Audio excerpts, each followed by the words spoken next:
Tsubasa Chronicle, or Tsubasa Chronicles, Tsubasa Reservoir Chronicle, or Reservoir Chronicles Tsubasa. What's with this title? The order of the cover would indicate that it should be called Reservoir Chronicles Tsubasa, but common convention calls it Tsubasa Reservoir Chronicle. But the anime in Japan was simply known as Tsubasa Chronicle, but the English release uses the manga title convention. Which is it? Oh well. Tsubasa Chronicle, the 2005 anime from E-Train, based on the manga by Clamp.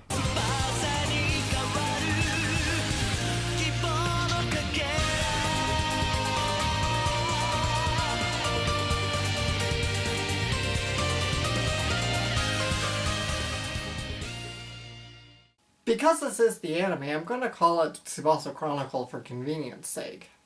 I know I already covered this a lot in my V-Train retrospective video, so I'm going to try and add some new insights and opinions to the show, and not simply just go over old ground. Without a doubt, this is probably a very controversial series. Not so much for its content or type of plotting, I guess, or storyline, whatever you want to say, but so much that the fan base surrounding it is an incredibly venomous one.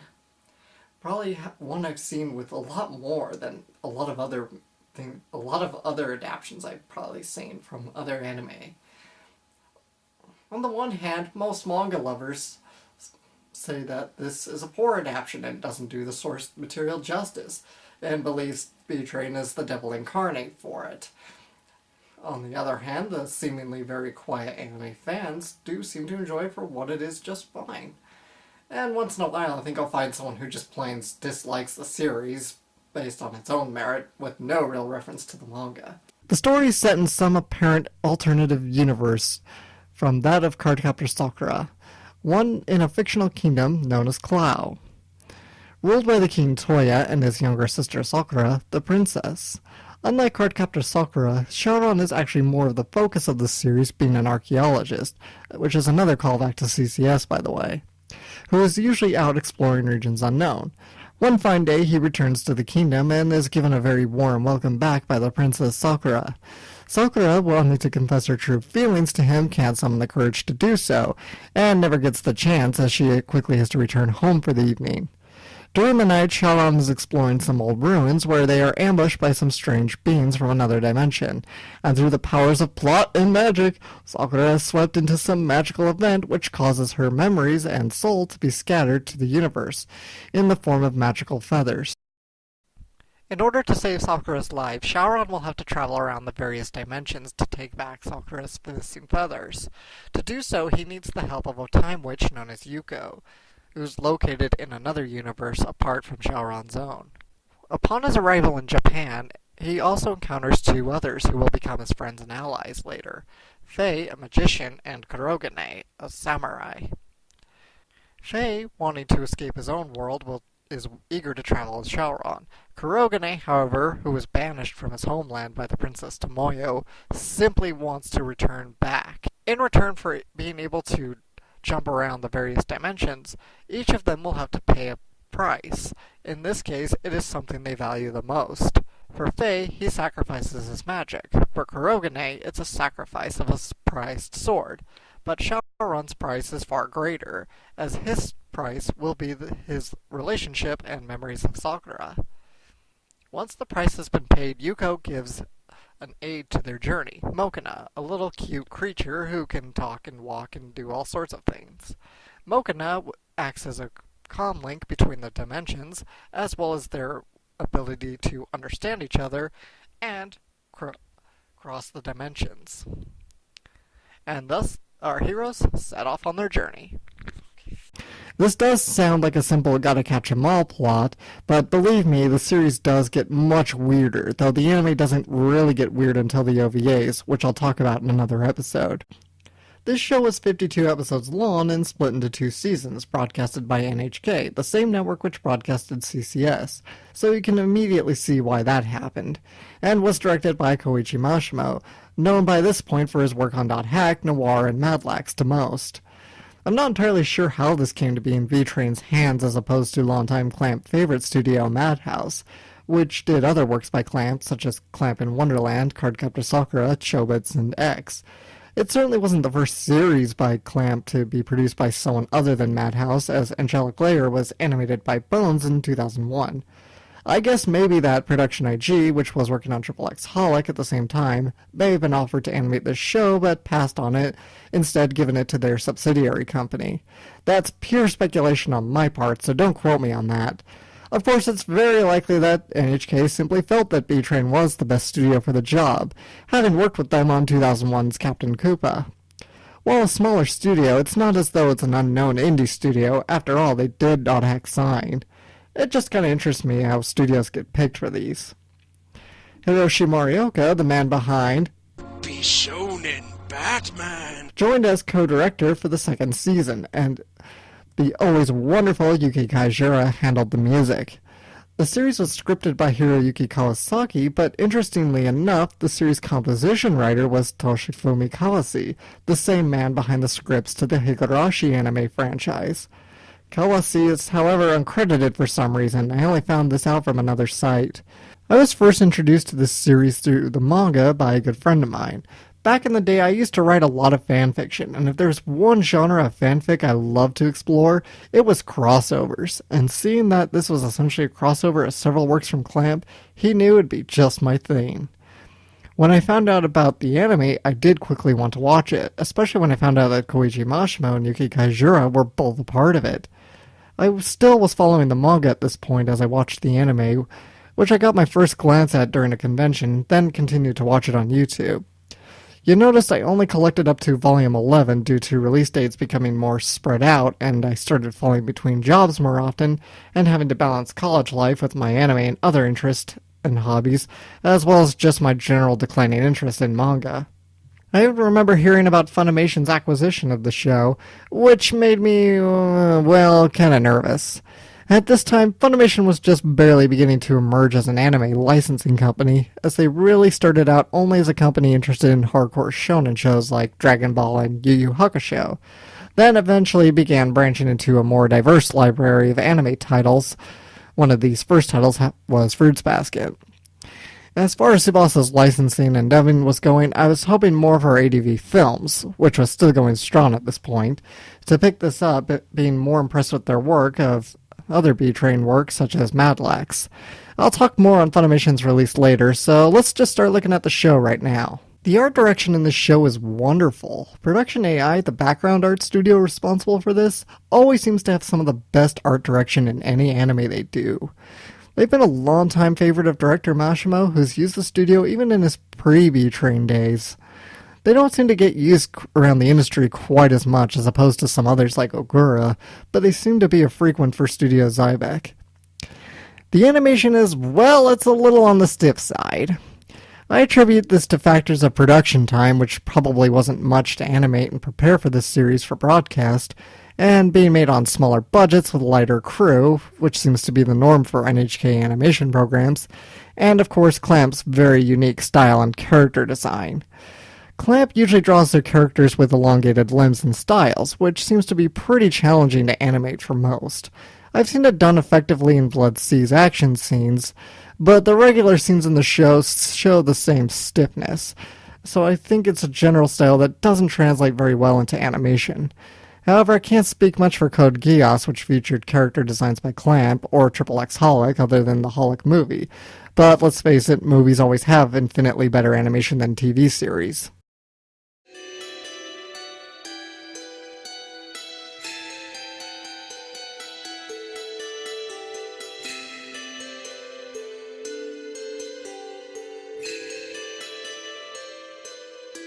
Oh no, the animation budget ran out. Adding to this fantasy is a wonderful musical score by Yuki Kaijura. You'll notice a Song of Storm and Fire is played a lot in this series, being sort of the battle theme, so naturally it gets used a lot during the action scenes. You could say it's this show's answer to Salva Nos, the featured motif in B-Train's Noir. The featured vocalist for Tsubasa's choral pieces is Iri Aito, and she always nails these vocal portions. Aito's other works include being the singing voices for Mulan and Belle in the Japanese versions, and that includes Kingdom Hearts as well. There's so many great vocal pieces in this, and it's truly Kaijura's music at its very best. It's a fantastic soundtrack overall, and it's another one of my personal favorites from her. The first season opening song is Blaze. It's a great opening by Kinya. It just sets the mood so perfectly for the adventure and romance at the same time.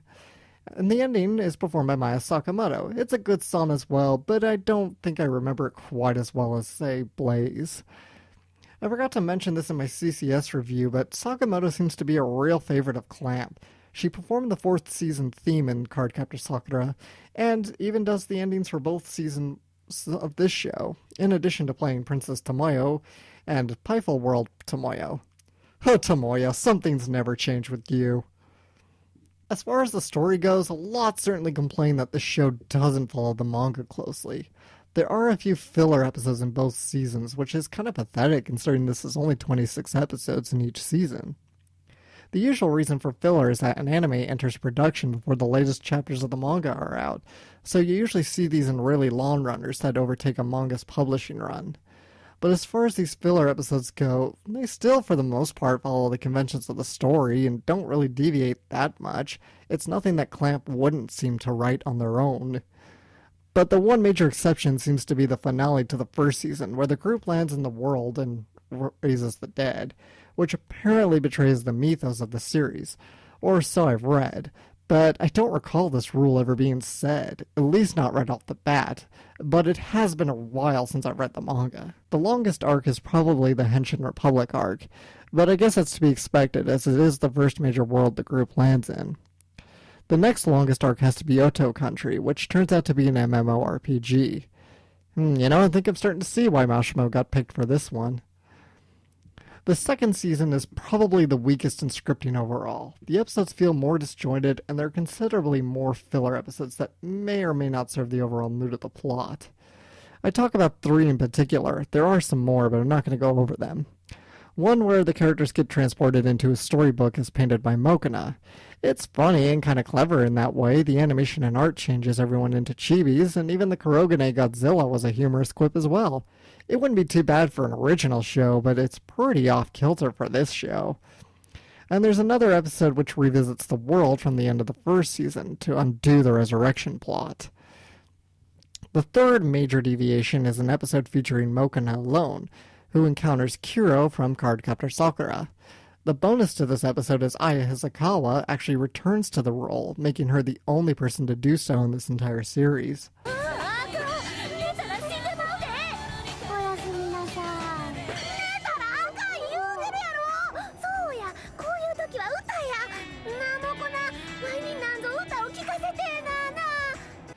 There are a few more that also kind of drag down the show, such as the Dangerous Road arc.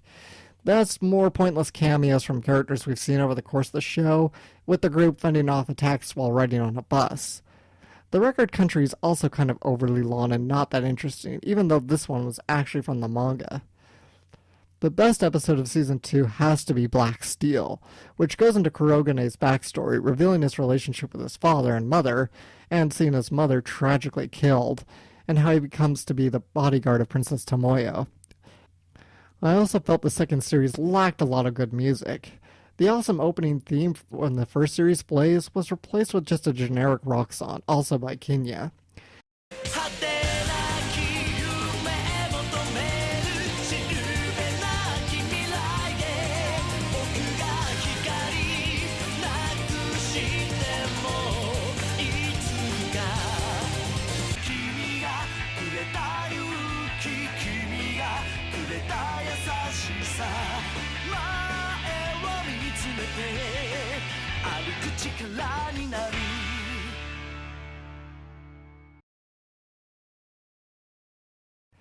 Supposedly a third season was planned for, but not produced due to creative differences between all involved.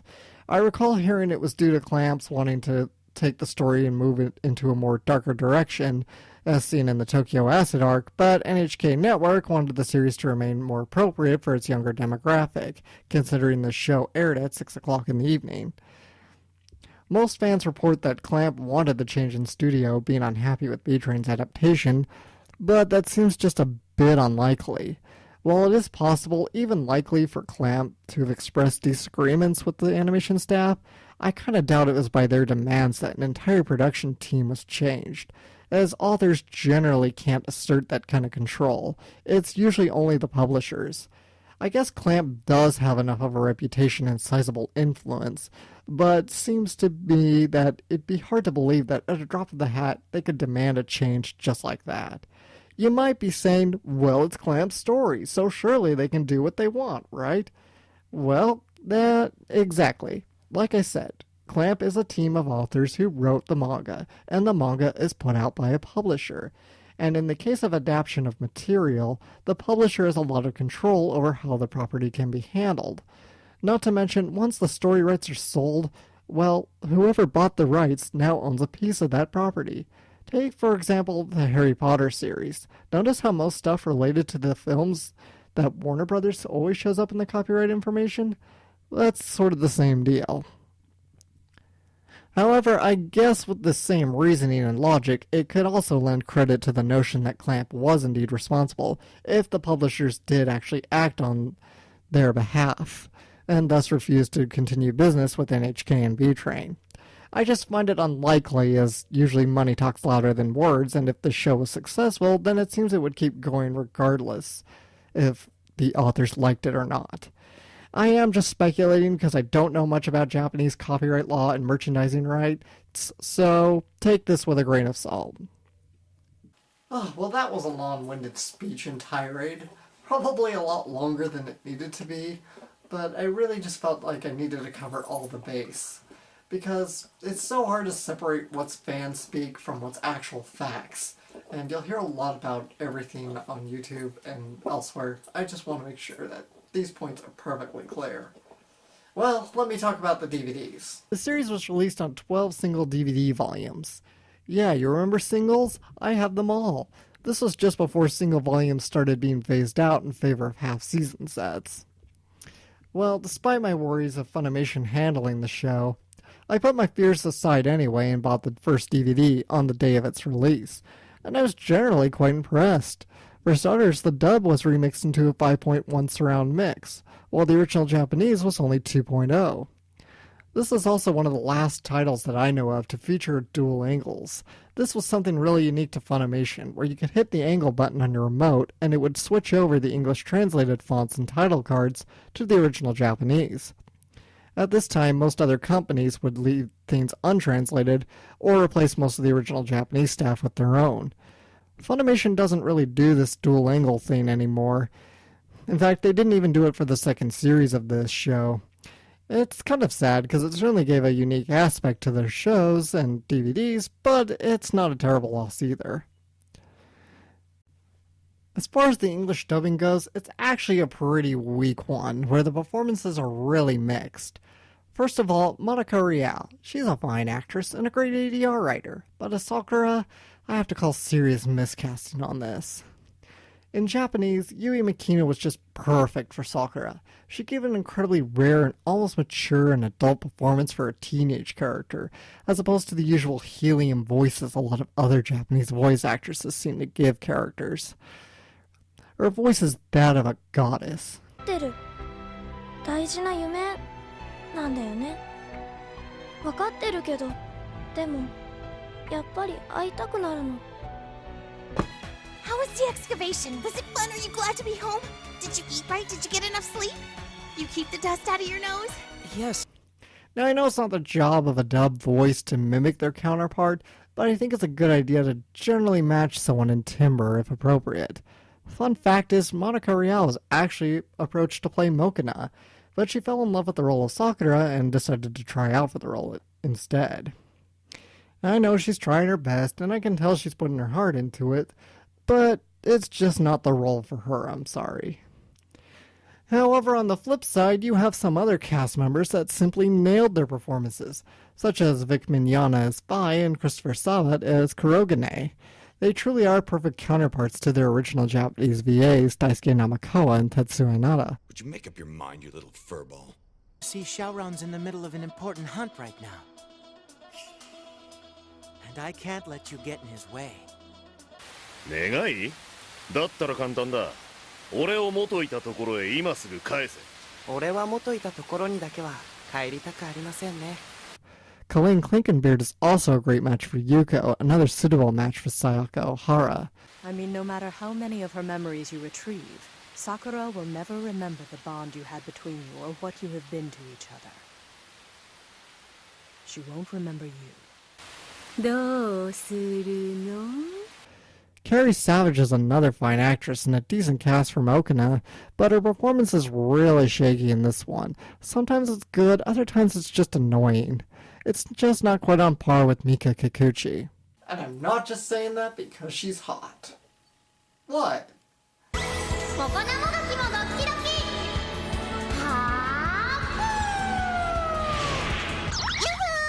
Wakey, wakey! Please ignoring me! Oh good, you're awake. Another actor I must praise is Jason Libricht as Shaoran. Like Minyana and Sabat, Libricht was just a perfect match for his role. He could easily be an American counterpart to Miyu Irino, and just about everything in his performance nails this role completely. Frankly, he should be the only one to ever dub for Irino ever. Your people built that palace for nobility, and I certainly don't qualify as that. Besides, I like the excavation work I'm doing, and it pays enough for me to keep my own place.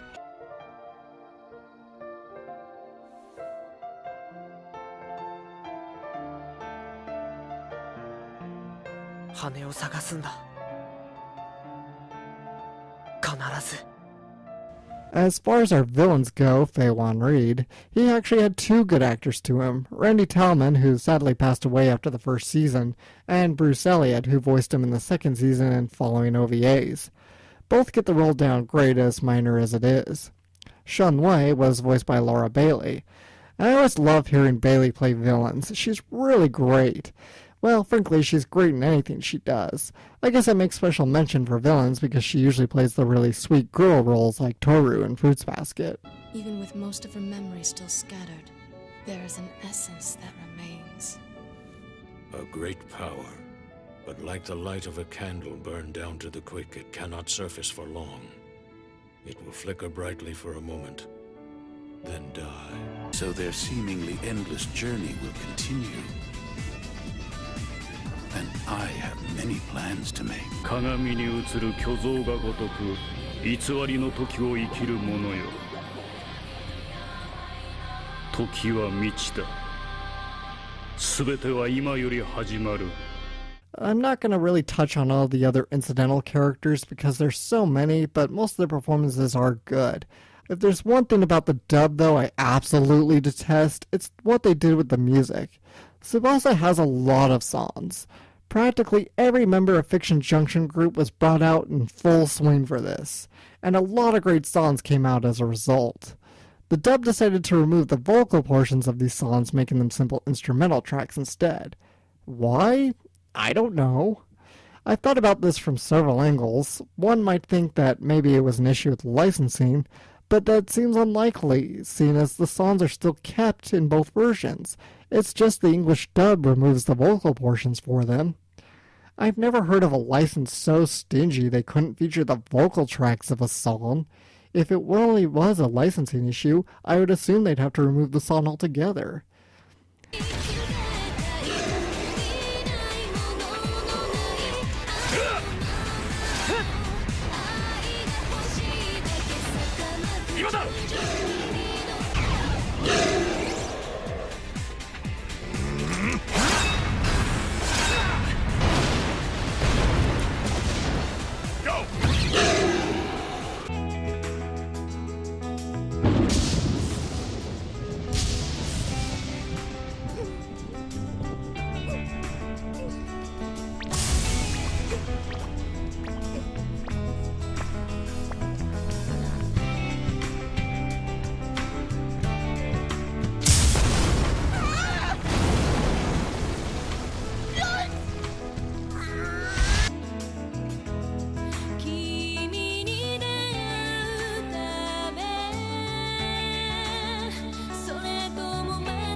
They also dubbed over the Wakana song, Kaze no Machihi, both when sung in the bar and used as the insert song. Floating beyond time, there's a city made of wind.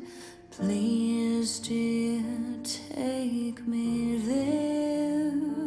And early in the afternoon, we'll sleep in the sun and wait to a time when the hunting is done. And then when I see you, I'll know in my heart what I've won. Please, dear, take me there.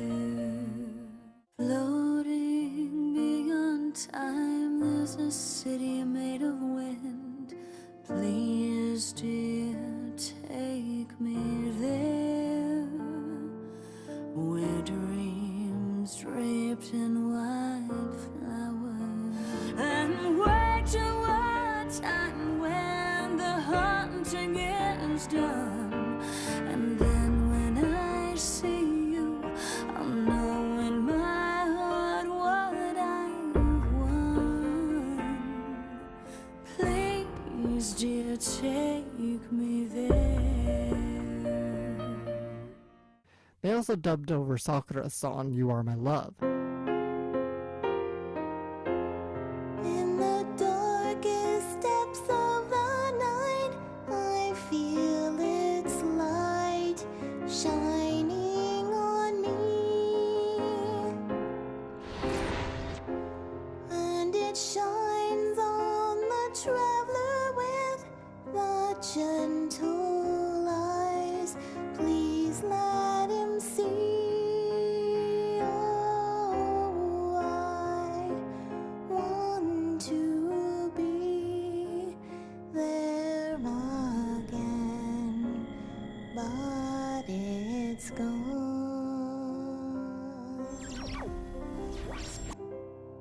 And I generally don't like overdubbing songs, but they actually do a pretty good job of dubbing the Wakana song.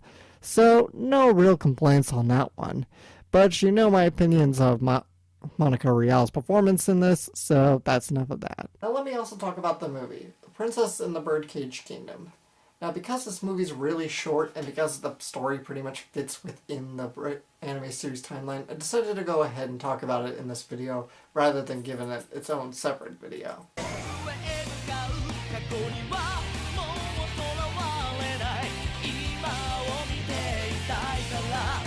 The movie is really a side story, bridging seasons 1 and 2 together.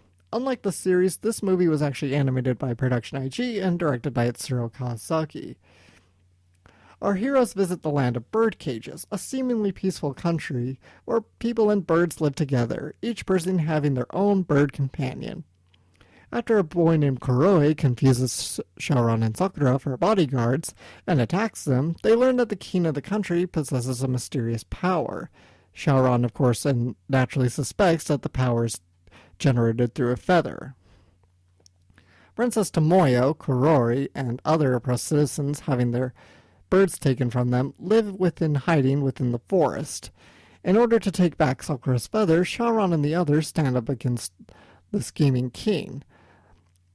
The movie is very beautiful, and the animation art is just some of the loveliest I've seen in any Production IG movie. The color palettes are so vibrant, and the character designs really actually work well, and the art direction is stunning. It doesn't look dreary and drab like the OVAs do. And, well, it's easy enough to say it looks better than the series, but it is a movie after all. Like the series, this movie also aims at a younger audience, so it's not that dark and violent as the OVAs will become. The movie is really short, though. I think it may have just been a preview for XXX Holic the movie, which was a full hour long, while the Tsubasa movie is just under 35 minutes. Why does Holic always seem to get the better treatment? Anyway, musically, there's nothing new. It's just the OST from the series, and it's just not used to full effect. It features 2 themes by Kinya and 1 by Yui Makino. The Kinya theme is a good one, but not as good as Blaze, but it's still better than the second season theme, It's. Keep in mind that Kenya's theme plays for all of 5 seconds as opposed to the usual 1-minute intros for most other theme songs, so you'll have to seek a full version out to get the full effect. To no complaint, the Makino song gets a full play at the end, and who doesn't love Yui Makino's voice?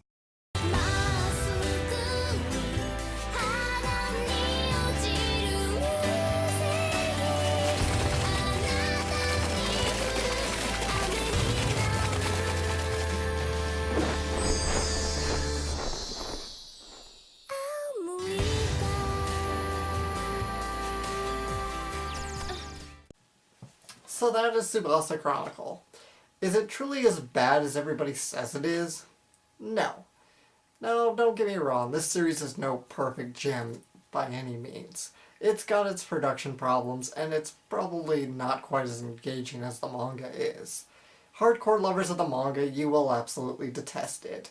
General casual fans of any anime series out there will probably enjoy it just fine.